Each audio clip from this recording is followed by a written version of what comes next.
नाशिक लोकसभेमध्ये उमेदवार जरी ही स्ट्रेट फाईट आपण म्हणत असो तरी या सगळ्यांमध्ये एक दुसरा फॅक्टर जो महत्त्वाचा ठरणार आहे तो आहे छगन भुजबळ फॅक्टर.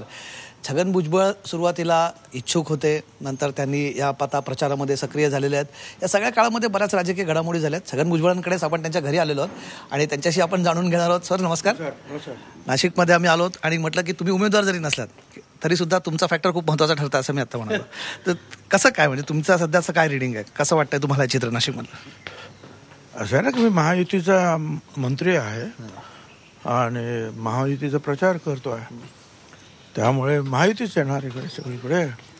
पण खूप फॅक्टर्स होते मला, म्हणजे आधी त्याच्याकडे जातोच मी काय काय इलेक्शनमधल्या गोष्टी आहेत. पण तुम्ही इच्छुक होतात आधी काय नक्की, म्हणजे तुम्हाला म्हणाल तुमचं रॉंग हे आहे, तुमची चुकीची समजूत आहे. मी अजिबात इच्छुक नव्हतो, मी तिकीटच मागितलेलं नाही. होळीच्या दिवशी जे आहेत ते मी आणि समीर भाऊ नाशिकला निघालो, भिवंडीपर्यंत आलो. तिथून मला अजितदादा आणि ते प्रफुल्ल पटेल आणि तटकरेंनी मागे बोलवलं आणि त्यांनी सांगितलं की बा आम्ही सकाळी 6 वाजता आलो, 3 वाजेपर्यंत रात्री मीटिंग चालली होती दिल्लीत आणि अमित शाह साहेबांकडे. आणि त्याच्यामध्ये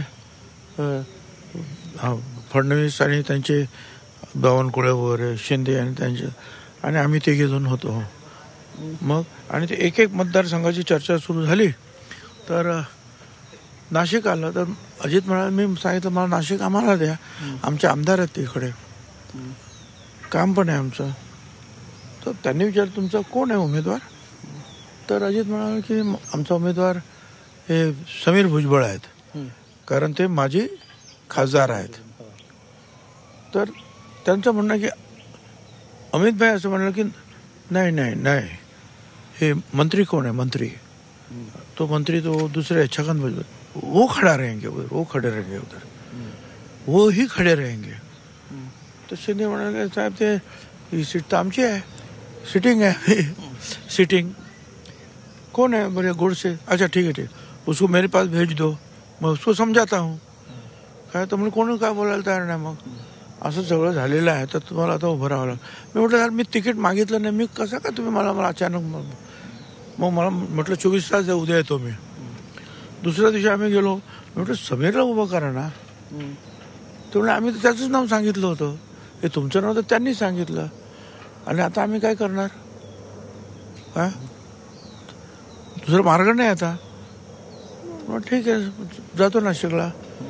आणि मग तिकडे आलो आणि मध्ये फोन केला याला फडणवीसला, म्हटलं काय रे बाबा ते समीरला उभं करूया ना आपण. हो नाही हो, समीरला कसं उभं करणार? अमित भाईने तुमचं नाव सांगितलेलं आहे. अरे म्हटलं मीटिंग वगैरे सगळं आमच्या मिळतील ना मोदी साहेबांच्या. हो हो सगळं करू. बावनकुळे म्हणाले लेवलची तयारी होती की सभांची वगैरे पण सभा पण देणार, सगळं देणार. बावनकुळे ते भेटले, ते म्हणाले हो मोदी साहेबांचं त्यांचं ठरलं, मी त्या मीटिंगमध्ये हजर होतो आणि ते तयारीतच होतं तुमचं नाव घेऊन येतं, बाकी कोणाचं नाव, बाकीचं मतदारसंघ सोडत होते, इथे तुमच्या नावासहित मतदारसंघाचं चाललं होतं. ठीक आहे, म्हणजे हे सगळं जर झालं आणि मग म्हटलं ठीक आहे, तयारी सुरू झाली. इथे आलो, लोकांशी चर्चा केली. आता इथे काय दलित समाजाचं काम मोठ्या प्रमाणात आम्ही करतच आहोत. इथे बोधिवृक्ष असेल, मुक्तिभूमी असेल वगैरे वगैरे सगळी कामं. नंतर मुस्लिम समाजांचं सुद्धा काही काम असलं तर आमच्याकडेच येतात. आदिवासींचं पहिल्यापासून आम्हाला सपोर्ट आहे. 3 लाख आदिवासी आहेत, 2 लाख मुसलमान, 2 लाख दलित समाजाचे आहेत, 5.5 लाख ओबीसी समाजाचे आहेत. आणि मराठा समाजाचे जरी असले तरी ह्या विकास डेव्हलपमेंट या मुद्द्यावर ते सगळे माझ्या बाजू बरोबर उभं राहायला तयार झाले. ब्राह्मण समाज लाईट क्लास तो पण आला, आशीर्वाद म्हणजे चांगला आम्ही तुमच्यासाठी काम करू. कारण 2009 ते 2014 प्रचंड काम आपण इथे केलं होतं. म्हणजे सगळे हा सगळा उड्डाण पूल वगैरे तर आहेच, परंतु Poona road, Nashik Poona road, Mumbai Nashik road, Nashik Trimbakeshwar road वगैरे साईड, नंतर airport, boat club, funicular trolley, Saptashrungi वगैरे वगैरे, inner ring road, outer ring road, काय सगळं काय केलं होतं. गोदावरी नदीचे पण घाट वगैरे. तर लोकांचं म्हणणं की तुम्ही आलात की तो आम्हाला आमचा विकास होईल, तो थांबलेला आहे 10 वर्ष, म्हणून तुम्ही पाहिजेत. म्हटलं बरं झालं. तर त्यांचा फोन आला मुख्यमंत्र्यांचा 2 दिवसात. ते म्हणाले, अहो भुजबळ तुम्ही तिकडे शिरूरला माळी लोक खूप आहेत ना. हो म्हटलं माळे आहेत ना, खूप आहेत. मग तुम्ही तिकडे जर उभे राहिले तर कसं काय होईल. म्हटलं असं आहे, हे मला महाराष्ट्राने अख्खा देश ओळखतो आणि म्हणजे आता शिवसेनात होतो तेव्हापासून सगळीकडे फिरतोय. परंतु जायचं म्हणजे का गाडीतून जा, नाही तर हेलिकॉप्टरला अर्धा 1 तास भाषण करा, संपलं. माझं काम काय आहे? माझं काम फक्त नाशिकमध्ये सगळं काय आहे काय, तर मी कुठेही जाणार नाही. बघा विचार करू, काय ना, तो विचार करण्यासारखं काय नव्हतंच. आणि आम्ही तयारी सुरू केली. आता त्याच्यानंतर असं झालं की उमेदवारांच्या याद्या जाहीर व्हायला लागल्या. हा पहिल्या हप्त्यात आली, जाहीर झाली, आमचं नाव नाही आलं. म्हटलं ठीक आहे, गडकरी सुद्धा कोणी पहिल्या हप्त्यात आले होते, तर आपलं येईल पुढच्या आठवड्यात. दुसऱ्या आठवड्यामध्ये पण नाही आलं. तिसऱ्या आठवड्यात नाही. भाजपच्या यादीत नाव येणं अपेक्षित सगळ्यांची यादीचे ना, थोडी बसायचे काय आणि नावं डिक्लेअर करायचे ना. आणि चौथा म्हणजे आता संपतच आला. आता फक्त आता मुंबई ते 2-4 आणि इकडे राहिले. आणि ते दीपक केसरकर आणि आमच्या 2-3 लोकांनी जे आहे घेतले काय प्रेस कॉन्फरन्स. म्हटलं आता शेवटचं. त्याने एकच नाव जाहीर केलं, नारायणराव राणे. अरे म्हटलं आपण नाव येत नाही. आणि मी ताबडतोब मग मीडिया बोलवलं, प्रेस, आणि सांगून टाकलं की मी आता उभं राहू इच्छित नाही, मी याच्यातून मागे सरलेलो आहे, मी विड्रॉ झालं होतो आहे. कारण काय की विरोधी पक्षाचे जे आहेत उमेदवार ते 1 महिन्यापासून कामाला लागले सुद्धा आणि अजून जाहीरच होत नाही. आणि माझ्यामुळे जर अडत असेल काही तर मी बाजूला होतो, तुम्ही ताबडतोब जाहीर करा. पण तुम्ही त्याच्यानंतर सुद्धा 10 दिवसांनी जाहीर नाही झाले. ते काय तर 10 दिवसानंतर झालं जाहीर. पण ह्याच्यातनं असा एक मेसेज गेला की मग तुम्ही काय इच्छुक नाहीत किंवा तुम्ही थोडंसं विड्रॉ झाले आहात सगळ्या प्रक्रियेतून, असं काही होतं? विड्रॉ म्हणजे काय, मग मी 1 महिना, मग छगन भुजबळ हा काय, मी काय मागितलं नाही तुमच्याकडे सीट. म्हणजे मी काय तुमच्या दारात येऊन पडू काय की मला सीट द्या, जाहीर करा. तुम्ही सांगितलं म्हणून मी तयार झालो होतो आणि निवडूनही आलो असतो. परंतु 1 महिन्यानंतर काय अशी अवहेलना झाली असं मला वाटलं. आणि मला असं वाटलं अवहेलना झाली. ऑफकोर्स सगळ्या जगाचे नाव तुम्ही जाहीर झाले काय, आणि शेवटपर्यंत माझं नाव जाहीर होत म्हणजे तुम्हाला नाही करायचं काय, पण तुम्हीच सांगितलं होतं म्हणून तर मी तयार झालो होतो. मग नाही करायचं असं किंवा माझा तो अपमान असं मी समजतो. आणि मी त्याच्यातून माघार घेतली. त्या सगळ्या अपमानामुळे तुम्ही माघार घेतली. आणि म्हटलं तुम्ही आता नाव जाहीर करा, आम्ही काम करणार. मग काम सुरू आहे, आता काम सुरूच आहे. भुजबळ साहेब, एक तुम्ही मगाशी तुमच्या बोलल्या 2-3 महत्त्वाचे उल्लेख मगाशी आले की कुठले कुठले मुद्दे आहेत इथे. नाशिकमध्ये आम्ही बघतोय, म्हणजे मुंबईतनं बघताना कदाचित आमचा हा टॉप अँगल व्ह्यू असेल, पण मराठा ओबीसी हा विषय इथे आहे ग्राउंडवरती तुम्ही आहात. कारण तुम्ही इथे ओबीसी विषय हा सगळीकडे आहे महाराष्ट्रात. काही ठिकाणी ओबीसी एकवटलेले आहेत, काही ठिकाणी एकवटलेले नाहीत. एवढं झालं का तिथे पंकजा मुंडेंना त्रास नाही झाला, मराठा समाजाने अडवल्या नाहीत गाड्या. ओबीसी पण म्हणायला लागले काय झालं. त्या प्रणिती शिंदे सोलापूर, मराठा समाजाने गाड्या अडवल्या.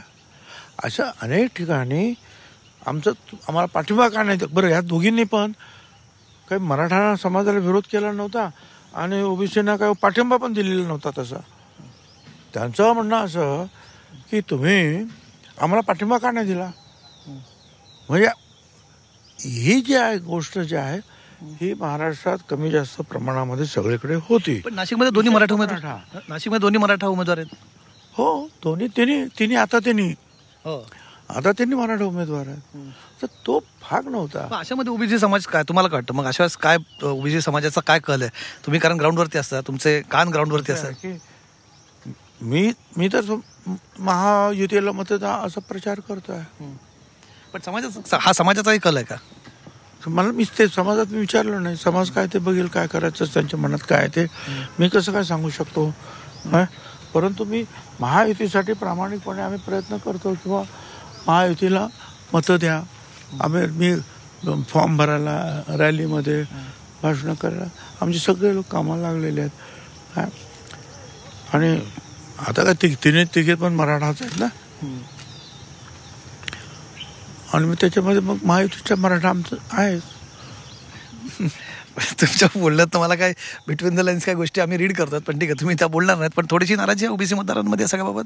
ओबीसी प्रतिनिधित्व नाशिकला असायला होतं, कारण तुम्ही म्हणतात ते काम राहिलं. मला काय माहिती नाही, मी काय तसं काय कोणाला विचारत जात नाही. आणि कोणाला काय विचारलं तर का मला खरं करून सांगतो काय.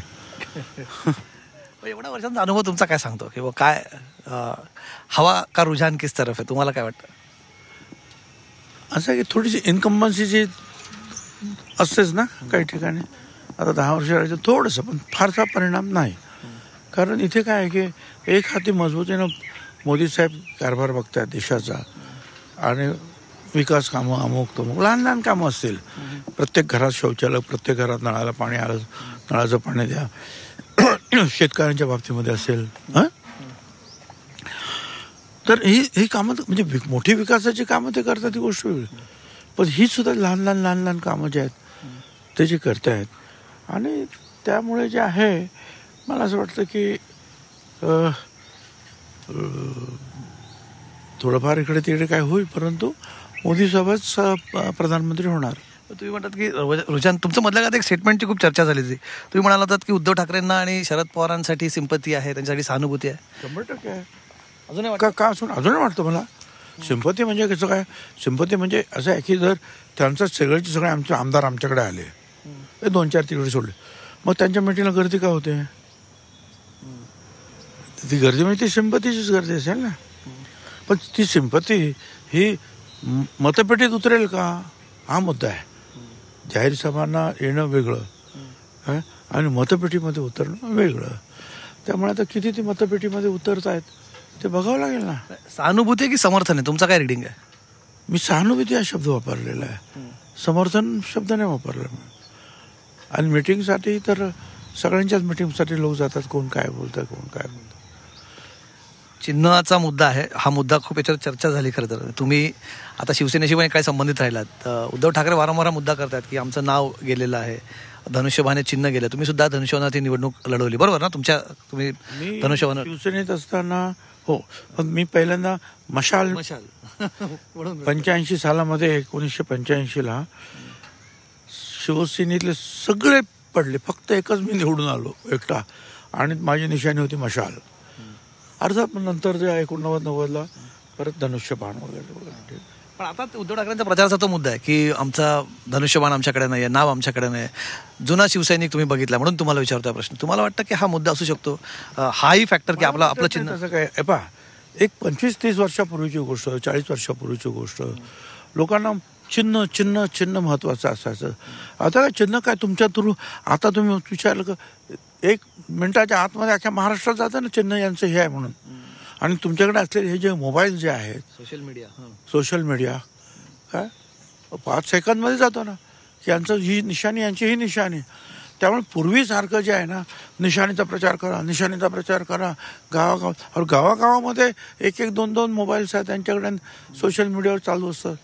त्याच्यामुळे फार फरक पडेल निशाणीचा असं मला वाटत नाही. पण नाशिक हा बालेकिल्ला राहिला की काही शिवसेनेचा, त्यामुळे उद्धव ठाकरे इथे त्यांनी शेवटच्या टप्प्यामध्ये इथे प्रचार जोरात केला. नाही, आता सगळेच येत आहेत. याचं कारण असं आहे की बाकीचे सगळे प्रचार थंडावलेले आहेत, निवडणुका झालेल्या आहेत. आता कुठे शिल्लक राहिलेले आहेत. आता धुळे, नंतर नाशिक जिल्हा, ठाणे जिल्हा, मुंबई, आता सगळे ह्याच पट्ट्यामध्ये आहेत. मग मोदी साहेब जर आले महाराष्ट्रात तरी ते ह्याच पट्ट्यात, उद्धवजी ह्याच पट्ट्यात, पवारसाहेब ह्याच पट्ट्यात, एकनाथराव फडणवीस सगळे ह्याच पट्ट्यात. आता आणखी आता म्हणजे महाराष्ट्रातल्या बाकीच्या निवडणुका संपल्या ना. तुमच्या जिल्ह्यामध्ये म्हणजे नाशिकमध्ये इथे सध्या कांद्याचा प्रश्न खूप जोरात होता. म्हणजे दिंडोरी आणि नाशिक या मतदारसंघांमध्ये हे एक निवडणूक अशी होती देशाची, म्हणजे ते 98ची निवडणूक जी कांद्यावरती लढली गेली. झालं होतं ते, तेव्हापासून लोक घाबरतात सुद्धा. दिल्लीचे मला सरकार गेलं होतं कांद्यावरून. त्यामुळे ह्या आमच्या शेतकऱ्यांना फार त्रास होतो आहे की बघ कांदा महाग झाला शहरामध्ये तर मग सरकार जातं. म्हणून मग ते जे आहे ना, निर्यात बंद, अमुक बंद, ते हे लाव ते एक्सपोर्ट ड्युटी लाव. आणि त्यामुळे जे आहे ना आमच्या शेतकऱ्यांचं पण नुकसान होतं. नुकसान असं आहे की ज्यावेळेला 2 पैसे मिळतात त्यावेळेला तुम्ही निर्यात बंदी आणणार आणि ज्यावेळेला कांदे स्वस्त असतात त्यावेळेला काय करणार, रस्त्यावर फेकून द्यावे लागतात, म्हणजे खर्च वसूल होत नाही. पण मग हा फॅक्टर ते तुम्हाला वाटतं की निवडणुकीत ट्रान्सलेट होईल? आहेत. म्हणून आम्ही काल मोदी साहेबांच्या मीटिंगमध्ये मी स्वतः या फॅक्टरवर जो आहे बोललो, त्यांच्याशी पर्सनल बोललो. त्यांना माझं पत्रसुद्धा मी दिलं की आमचे द्राक्ष गेली अचानक त्या बांगलादेशच्या बॉर्डरवर होती, सगळी द्राक्ष खराब झाली. आमचे कांद्याच्या बाबतीत नेहमी असं होतं आहे, काहीतरी एक अशी योजना तयार करा.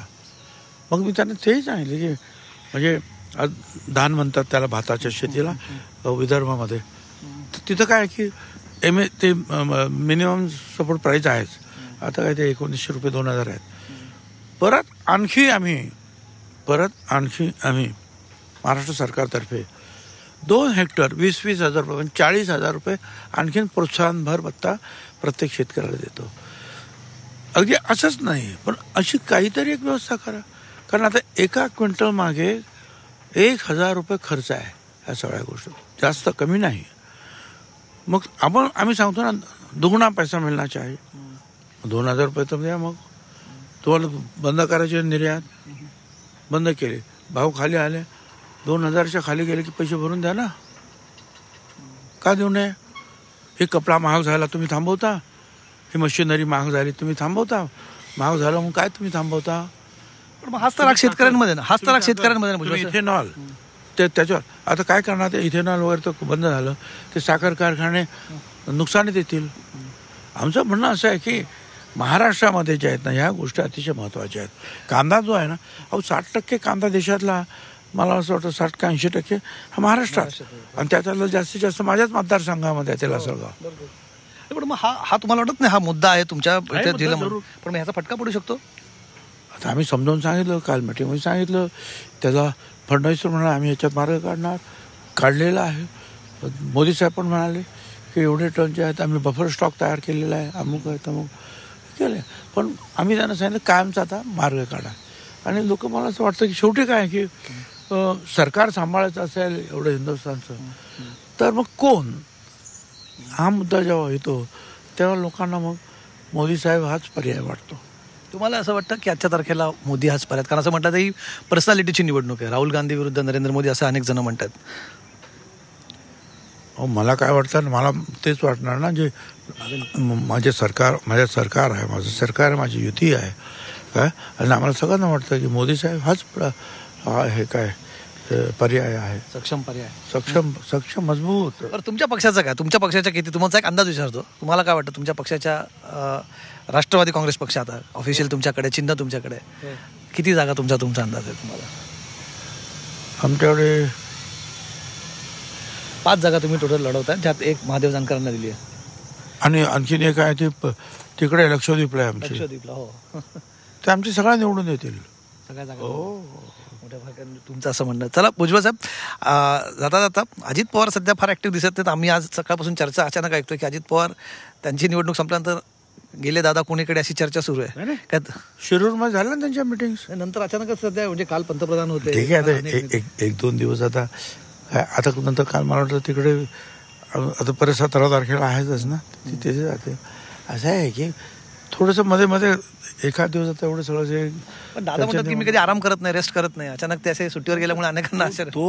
ते काम वेगळं, ते आराम करणं म्हणजे ते कधीतरी थोडं एखादं बाहेरगावी जाणं, भाषण करणं, किंवा मग ऑफिसमधून काम, हे दिवसभर उन्हातच फिरायचं राव, आणि प्रत्येक गावामध्ये लोकांना समजवायचं कठीण काम आहे. असं काय करतं. एक आणखी गोष्ट भुजबळ साहेब, या निवडणुकीत खूप कटुता बघायला मिळाली, खूप जास्ती व्यक्तिगत हल्ले जास्त बघायला मिळाले. तुमचं काय याच्याबद्दलचं म्हणणं आहे? कारण तुम्ही आता, मी तुम्हाला वरिष्ठ म्हणणार नाही, पण तुम्ही आता इतकं राजकारण बघितलं म्हणून तुम्हाला मी अनुभवी म्हणतो. मी तर सांगितलं बाबा की हे बारामतीची निवडणूक संपली, त्याचा सगळ्यात जास्त आनंद मला आहे. कोण निवडून हा महत्त्वाचा मुद्दा पुढे, पण या बारामतीच्या याच्यामध्ये जे दोन्ही बाजूने जे आहेत, जे प्रहार झाले, प्रतिवार झाले, ते थांबले, याचा आम्हाला आनंद आहे.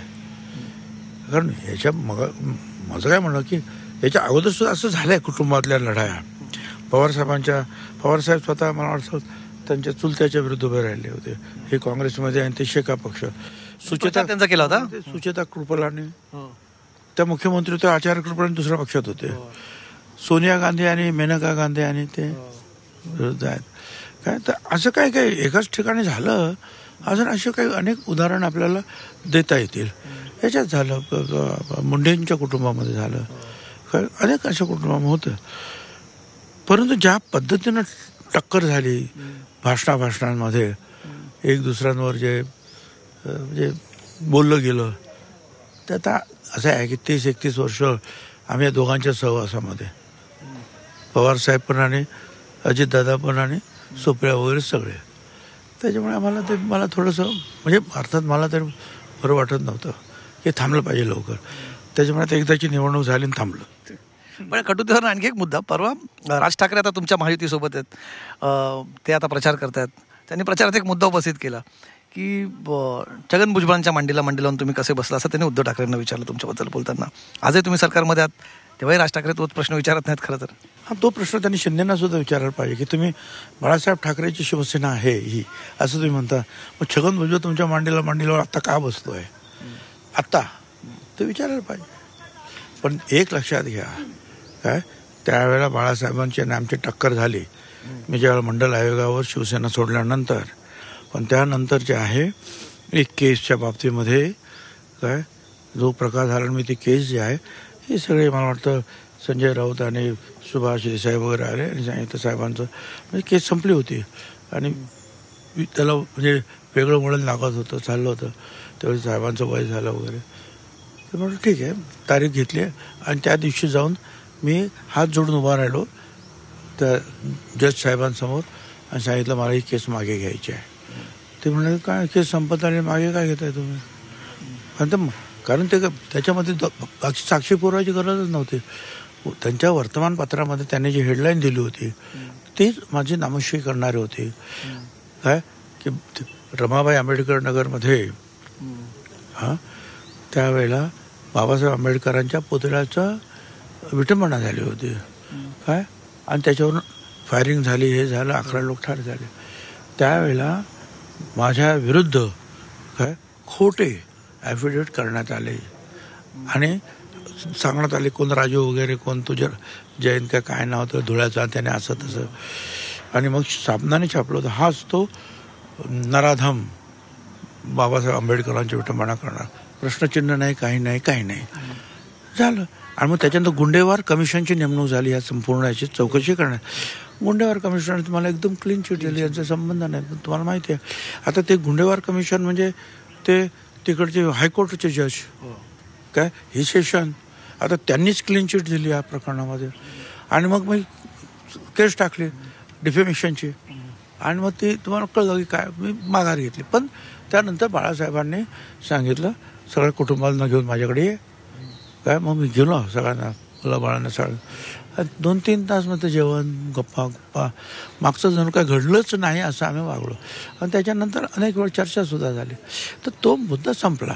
माझ्याबद्दल तुम्ही जेव्हा बोलतात ही सगळी मंडळी, तेव्हा मी तर ठीक आहे एकमेक शिवसैनिक असेल, कदाचित फार कट्टर नाही असं समजून चलो, हरकत नाही. अरे तुम्ही रक्ताचे ना, तुम्ही रक्ताचे.